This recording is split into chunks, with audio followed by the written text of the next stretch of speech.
Prevention is better than cure എന്നുള്ള proverb നമുക്ക് എല്ലാവർക്കും ഫെമിലിയർ ആയിട്ടുള്ളതാണ്. അത് ഈ ഹെൽത്ത് കെയർ സെറ്റപ്പിൽ വളരെ ഇമ്പോർട്ടന്റ് ആയിട്ടുള്ള ഒരു പ്രോവേർബും ആണ്. കാരണം ന്യൂറോളജിക്കൽ ഡിസോർഡേഴ്സ് മിക്കപ്പോഴും നമുക്കൊരു 100% റിക്കവറി ചിലപ്പം കിട്ടാറില്ല. വൺസ് ഒരു ഡാമേജ് നമുക്ക് ബ്രെയിനിനോ നെർവിനോ വന്നു കഴിഞ്ഞാൽ അത് എപ്പോഴും 100% റിവേഴ്സിബിൾ ആയിരിക്കണം എന്നില്ല. അപ്പൊ എപ്പോഴും പ്രിവെൻഷൻ തന്നെയാണ് നമ്മൾ എയിം ചെയ്യേണ്ടത്. ഒരു മേജർ ചങ്ക് ഓഫ് നമ്മുടെ ന്യൂറോ കേസസ് വരുന്നത് സ്ട്രോക്ക് റിലേറ്റഡ് ആയിട്ട്, അല്ലെങ്കിൽ ഡിമെൻഷ്യ റിലേറ്റഡ് ആയിട്ട്, അല്ലെങ്കിൽ പെരിഫറൽ ന്യൂറോപ്പതി ഒക്കെ റിലേറ്റഡ് ആയിട്ടാണ്. അപ്പൊ ഈ അസുഖങ്ങളിലൊക്കെ മേജർ ആയിട്ട് നമുക്ക് അതിന്റെ റിസ്ക് ഫാക്ടേഴ്സ് 2 ഗ്രൂപ്പായിട്ട് തരംതിരിക്കാം. ഒന്ന് നോൺ മോഡിഫയബിൾ ആയിട്ടുള്ള റിസ്ക് ഫാക്ടേഴ്സും മറ്റേത് മോഡിഫയബിൾ ആയിട്ടുള്ള റിസ്ക് ഫാക്ടേഴ്സും.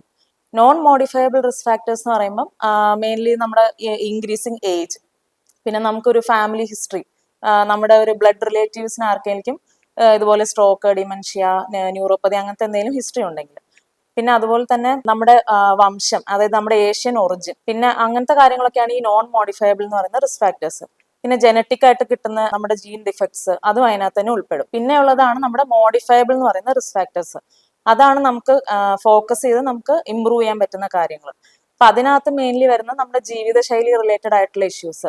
ഇപ്പൊ ഉദാഹരണത്തിന് ഫിസിക്കൽ ആക്ടിവിറ്റി ഒന്നും ഇല്ലാത്ത ഒരു ലൈഫ് സ്റ്റൈല്, പിന്നെ നമ്മുടെ അമിതവണ്ണം, പിന്നെ ഷുഗർ, പ്രഷർ, കൊളസ്ട്രോള്, പിന്നെ അതുപോലെ തന്നെ നമുക്ക് ഒത്തിരി സ്ട്രെസ് വരിക, അൺനെസസറി ആയിട്ട് നമ്മൾ ഒത്തിരി സ്ട്രെസ്ഡ് ആവുന്ന ടൈപ്പ് ഒരു പേഴ്സണാലിറ്റി. പിന്നെ ഉള്ളത് രാത്രിയുള്ള ഉറക്കം നമ്മൾ പ്രോപ്പറായിട്ട് കെയർ ചെയ്യാതെ, ഇപ്പോൾ ഒരു 7 hours എങ്കിലും നമുക്ക് മിനിമം ഒരു കണ്ടിന്യൂസ് നൈറ്റ് സ്ലീപ്പ് ഇമ്പോർട്ടൻ്റ് ആണ്. അപ്പോൾ നമ്മൾ ഈ സ്ലീപ്പിന് അതേ യൂഷ്വലി നമ്മൾ എപ്പോഴും ഇമ്പോർട്ടൻസ് അങ്ങനെ കൊടുക്കാറില്ല. പലപ്പോഴും നമ്മൾ ഉറക്കമില്ലാതെയൊക്കെ വർക്ക് ചെയ്യുകയും കാര്യങ്ങൾ ചെയ്യുകയൊക്കെ ചെയ്തുകൊണ്ടിരിക്കും. അപ്പൊ അത് നമ്മുടെ ഈ ബ്രെയിൻ ഹെൽത്തിനെ വല്ലാതെ അഫക്ട് ചെയ്യാം. ഡയബറ്റിസ്, ഹൈപ്പർ ടെൻഷൻ, കൊളസ്ട്രോൾ കൂടുന്ന പ്രശ്നങ്ങളൊക്കെ ഫാമിലി ഹിസ്റ്ററി ഉണ്ടെങ്കിൽ ഒരു 35 to 40 years ഏജ് തൊട്ട് തന്നെ നമ്മൾ ഒരു അറ്റ്ലീസ്റ്റ് വൺസ് എ ഇയർ ഒന്ന് സ്ക്രീൻ ചെയ്തുകൊണ്ടിരിക്കുന്ന എപ്പോഴും നല്ലത്.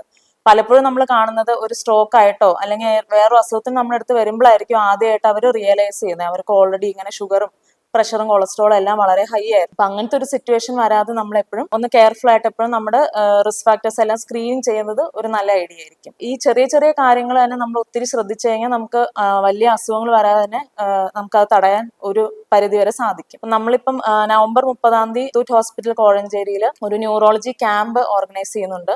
മെയിൻലി അതൊരു സ്ക്രീനിങ് പർപ്പസും കൂടെ ആയിട്ടാണ്. അതിൽ ബേസിക് ആയിട്ട് നമ്മൾ ചെയ്യുന്ന ബ്ലഡ് ടെസ്റ്റ് എല്ലാം അതിൽ ഉൾപ്പെടുത്തിയിട്ടുണ്ട്. നമ്മുടെ കോഴഞ്ചേരി ഹോസ്പിറ്റലിൽ വെച്ചിട്ട് തന്നെയാണ് ക്യാമ്പ് ഓർഗനൈസ് ചെയ്യുന്നത്. ഈ വിഷയത്തെ തുടർന്ന് എന്തെങ്കിലും സംശയങ്ങളോ കമന്റ്സോ ഉണ്ടെങ്കിൽ നിങ്ങൾക്ക് അത് ഈ റീലിന്റെ താഴെയുള്ള കമന്റ് ബോക്സിൽ രേഖപ്പെടുത്താവുന്നതാണ്. നന്ദി.